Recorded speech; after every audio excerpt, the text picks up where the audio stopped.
حضرتك معتصم هنا؟ اه انا اقدم معتصم على التحرير. بقالك قد ايه معتصم؟ سنتين. ما روحتش 25 يناير. من يوم 25 يناير؟ لا بروح.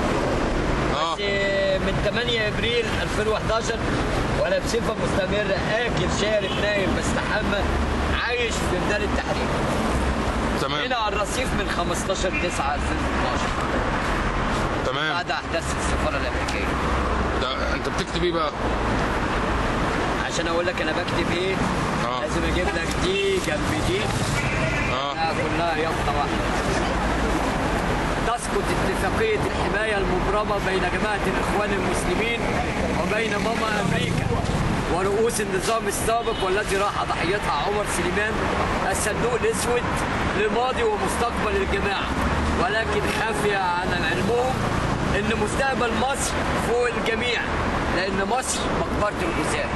انت ابنك مات امتى؟ يوم 28 يناير يوم جمعه الغضب في الشرابيه. تمام. وصلني خبره عن طريق اخوه الاصغر منه كاني وانا قاعد واقف على الحرف الصينيه في الميدان بتفرج على المركز المقر بتاع الحزب الواطي وهو بيولع. تمام.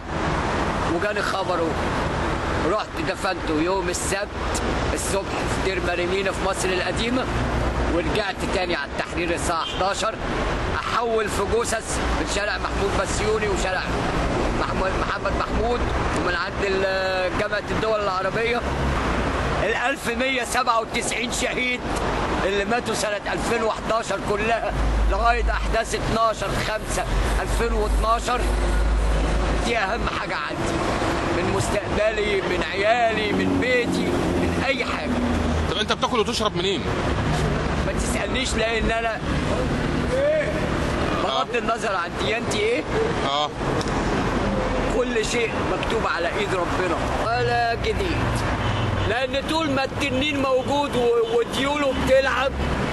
احنا اول ما اسقطنا النظام قلنا اعدام حسني مبارك. اكبر كارثه بتحصل في مصر ان حسني مبارك لسه عايش وديوله لسه عايشه. اكبر كارثه في مصر.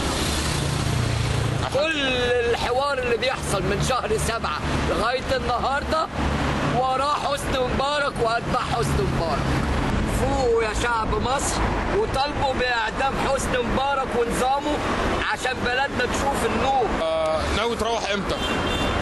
اما ميزان العدل في البلد يتعدل، لكن طول ما ميزان الحق والعدل مقلوبين مش هروح بيتي.